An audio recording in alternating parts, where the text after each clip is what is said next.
नमस्कार दोस्तों, स्वागत है आप सबका आपके अपने YouTube channel study with Amit पर। दोस्तों, जैसा कि आपको ज्ञात है कि इस समय उत्तर प्रदेश सरकार द्वारा परिषदीय प्राथमिक विद्यालयों हेतु 69,000 शिक्षकों की भर्ती प्रक्रिया गतिमान है। लिखित परीक्षा का परिणाम घोषित हो चुका है और यह प्रक्रिया अपने अंतिम पड़ाव पर है। इस परीक्षा में उत्तीर्ण होने वाले अभ्यर्थियों के मन में बहुत सारी शंकाएं आ रही हैं कि आगे क्या होगा, तो उनका जवाब उन्हें नहीं मिल पा रहा है। इस वीडियो में मैं उन्हीं सब शंकाओं के समाधान का प्रयास करूंगा। तो चलिए शुरू करते हैं। तो दोस्तों, इस प्रक्रिया के संबंधित जो कई सारे प्रश्न हैं उसको मैंने प्रश्न उत्तर के रूप में बनाया हुआ है। तो पहला प्रश्न है कि परिणाम आने के बाद आगे की क्या क्या प्रक्रियाएं शेष हैं। तो दोस्तों, इसका उत्तर यह है कि अब परिणाम के बाद सरकार द्वारा जिलावार रिक्त पदों की संख्या जारी की जाएगी, जो कि जारी की जा चुकी है 16 तारीख को। उसी के आधार पर आपको जिलों की वरीयता भरनी होगी। 18 तारीख से वरीयता भरने के लिए वेबसाइट पर आवेदन लिए जाएंगे। उसके बाद आपकी मेरिट के अनुसार जिले का आवंटन होगा। आवंटित जनपद में आपको काउंसलिंग करवानी होगी। उसके पश्चात नियुक्ति पत्र जारी किया जाए। दोस्तों, दूसरा प्रश्न है, क्या इस भर्ती में ईडब्ल्यूएस का आरक्षण जो अनारक्षित वर्ग को दिया जाता है वो लागू होगा।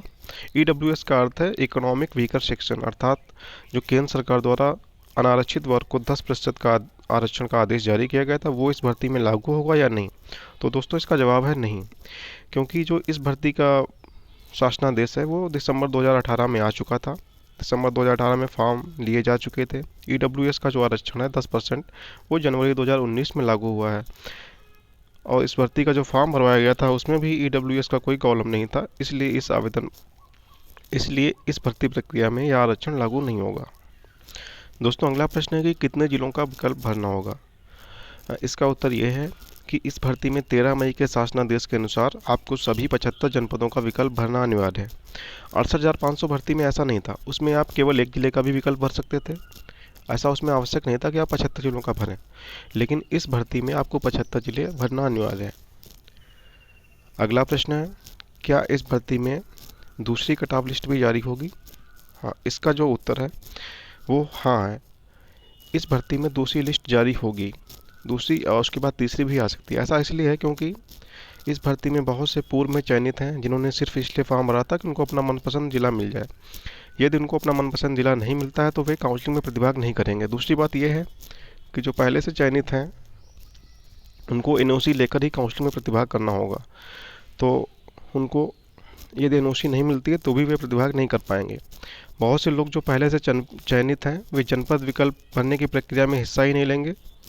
कई ऐसे लोग भी हैं जिनके पास आवश्यक न्यूनतम अर्हताएँ नहीं थीं, वे भी काउंसलिंग से बाहर हो जाएंगे।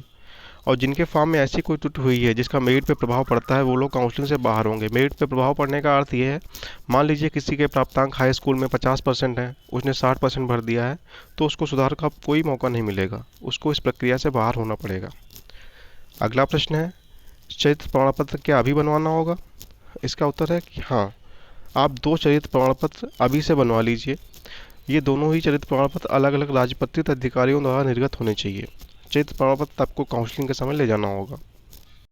दोस्तों, अगला प्रश्न है कि जो मेडिकल प्रमाण पत्र होता है, जिसे फिटनेस प्रमाण पत्र भी कहते हैं, वो कब बनवाना होगा। तो इसका उत्तर ये है कि जो फिटनेस प्रमाण पत्र है उसकी आवश्यकता आपको काउंसलिंग के बाद ज्वाइनिंग के समय पड़ती है। आपको जो जनपद आवंटित होगा उसी जनपद के सीएमओ ऑफिस द्वारा ये फिटनेस प्रमाण पत्र जारी किया जाएगा। इसको आप अभी से नहीं बनवा सकते हैं। जनपद आवंटित होने के बाद काउंसलिंग के उपरांत ही आपको बनवाना होगा। अगला प्रश्न है, क्या एक से अधिक जिले में काउंसलिंग करा सकते हैं। इसका उत्तर है नहीं। आपको जो जिला अलॉट होगा केवल आप उसी में काउंसलिंग करवाएंगे, उसके अलावा किसी अन्य जनपद में आप काउंसलिंग नहीं करवा सकते हैं। अगला प्रश्न है, जो 69,000 भर्ती का फॉर्म भरते समय यदि किसी का बीएड या बीटीसी या किसी अन्य परीक्षा में बैक पेपर के कारण वो उसमें पास नहीं थे, उन्होंने फॉर्म भर दिया था, बाद में पास हो गए, क्या उनको संशोधन का अवसर मिलेगा। इसका उत्तर है नहीं। अभी सरकार ने जो शासनादेश जारी किया है उसके अनुसार यदि फॉर्म भरने की अंतिम तिथि तक आपके पास न्यूनतम आवश्यक अर्हता नहीं थी तो आप इस भर्ती के लिए पात्र नहीं हैं। फॉर्म में भरी गई किसी भी एंट्री को आप परिवर्तित नहीं कर सकते हैं। अगला प्रश्न है, मैंने आवेदन में जो मोबाइल नंबर भरा था वो अब किसी कारणवश मेरे पास नहीं है, उसका उपयोग मैं नहीं कर पा रहा हूँ, इसके बिना मैं फॉर्म कैसे भरूँ। कि सरकार ने जो 13 मई 2020 को एक शासनादेश जारी किया है उसके अनुसार 18 मई से जब वेबसाइट पर जिला विकल्प भरने का प्रक्रिया शुरू होगी तो उस पर वेबसाइट पे एक प्रारूप दिया होगा, उसको भरकर उसमें जो दिशा निर्देश दिए होंगे उसके अनुसार आप अपनी जानकारी को ईमेल करके अपना मोबाइल नंबर चेंज करवा सकते हैं। अगला प्रश्न है, क्या सभी जनपदों में दिए गए समय सारणी के अनुसार नियुक्त प्रक्रिया पूर्ण हो जाएगी? इसका उत्तर है नहीं। जैसा कि आप सब जान रहे हैं कि इस समय कोविड-19 अर्थात कोरोना वायरस का प्रकोप अपनी चरम पर है। इस कारण दिए गए समय सारणी के अनुसार एक साथ सभी जनपदों में प्रक्रिया पूर्ण होने की संभावना बिल्कुल भी नहीं है। लेकिन थोड़ा बहुत विलम्ब भले ही हो, सभी जो इस भर्ती के लिए एलिजिबल हैं उन सबको नियुक्ति पत्र मिलेगा। थोड़ा बहुत आगे पीछे हो सकता है। अगला प्रश्न है, काउंसलिंग के समय मूल प्रमाण पत्र ले जाना आवश्यक है? इसका उत्तर है हाँ। काउंसलिंग के समय आपके पास सभी दस्तावेज उनकी मूल प्रतियों के साथ होने चाहिए। ये मूल दस्तावेज आपके बीएसए ऑफिस में ही जमा कर लिए जाएंगे, आपको रिसीविंग दे दी जाएगी और ये जो डॉक्यूमेंट हैं आपको तभी वापस किए जाएंगे जब इनका सत्यापन हो जाएगा। अगला प्रश्न है, क्या काउंसलिंग में महिलाओं को विद्यालय चयन करने में वरीयता मिलेगी? इसका उत्तर है हाँ। काउंसलिंग के समय जब विद्यालय चुनने के लिए विकल्प भरवाया जाता है तो सबसे पहले दिव्यांगों को, दिव्यांग चाहे किसी भी श्रेणी के हों, चाहे वो महिला हों या पुरुष हों, उनको पहले वरीयता दी जाती है। दिव्यांगों के बाद महिलाओं को वरीयता दी जाती है। जो भी उपलब्ध रिक्त पद होंगे उनकी सूची काउंसलिंग स्थल पर लगा दी जाती है और महिलाओं और दिव्यांगों को अपनी मेरिट के अनुसार विद्यालय चुनने का अवसर दिया जाता है। अगला प्रश्न है, क्या पुरुष अभ्यर्थियों को भी विद्यालय चुनने का विकल्प दिया जाएगा? इसका उत्तर है कि हाँ, दिया भी जा सकता है और नहीं भी दिया जा सकता है। जो अभी तक प्रक्रिया चलती आ रही है उसके अनुसार पुरुषों को विद्यालय चुनने का अवसर नहीं मिलता है। उनको जो विद्यालय मिलता है वो रोस्टर के अनुसार मिलता है। परंतु अभी जो 68,500 भर्ती हुई है उसमें कुछ जनपदों में दिव्यांगों और महिलाओं के बाद जो रिक्त पद बचे थे उसके लिए पुरुषों से भी विकल्प भरवाए गए थे।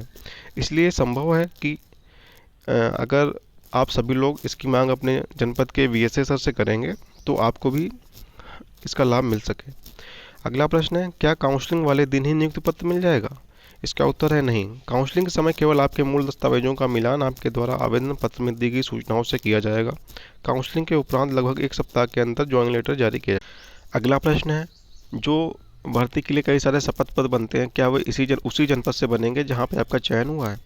इसका उत्तर है ऐसा आवश्यक नहीं है। शपथ पत्र आप किसी भी जनपद से बनवा सकते हैं, वो नोटरी द्वारा अटेस्टेड होना चाहिए। आपका चयन जिस जनपद के लिए हुआ है उस जिले के बेसिक शिक्षा अधिकारी के नाम से शपथ बनता है। क्या काउंसलिंग के समय कोई फीस जमा होगी? इसका उत्तर है हाँ। काउंसलिंग में शामिल होने हेतु आपको सामान्य और ओबीसी की श्रेणी के अभ्यर्थियों को 500 रुपये, SC/ST के अभ्यर्थियों को 200 रुपये का डिमांड ड्राफ्ट बनवाना होगा किसी भी राष्ट्रीयकृत बैंक से। ये डिमांड ड्राफ्ट सचिव बेसिक शिक्षा परिषद प्रयागराज के नाम से बनेगा। जो दिव्यांग हैं उनसे कोई शुल्क नहीं लिया जाएगा। यह डिमांड ड्राफ्ट आप किसी भी जनपद में बनवा सकते हैं।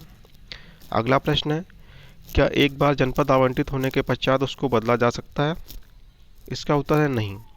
एक बार आपको जो भी जनपद मिल जाएगा उसके पश्चात उसमें कोई भी परिवर्तन संभव नहीं है, इसलिए जनपद वरीयता सावधानीपूर्वक भरिए। अगला प्रश्न है, जून में स्कूल बंद रहते हैं तो क्या जून में ज्वाइनिंग संभव है? इसका उत्तर है हाँ। हालांकि जून में जो स्कूल हैं उनमें ग्रीष्मावकाश रहता है, फिर भी सरकार ने जो समय सारणी जारी की है अगर उसके अनुसार कार्य होता रहा तो यदि जून में ज्वाइनिंग लेटर जारी होता है तो आपको अपना जो भी आपको विद्यालय मिलेगा उसका संबंधित विकास खंड होगा, खंड शिक्षा अधिकारी कार्यालय होगा, वहाँ पर आपको ज्वाइनिंग कराई जाएगी।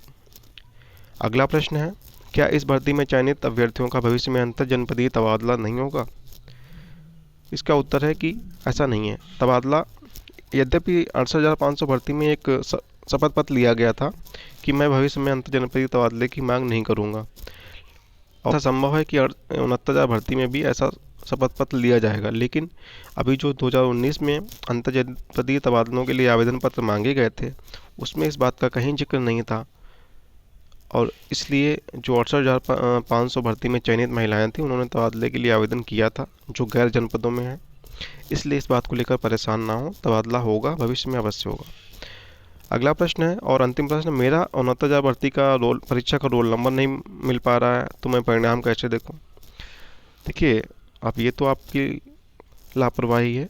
जो रोल नंबर है आपको सहज कर रखना चाहिए और यदि आपके पास रोल नंबर किसी कारणवश नहीं मिल पा रहा है तो इसका कोई विकल्प नहीं है। आपको PNP प्रयागराज कार्यालय से संपर्क करना होगा, वहीं इस समस्या का समाधान हो सकता है।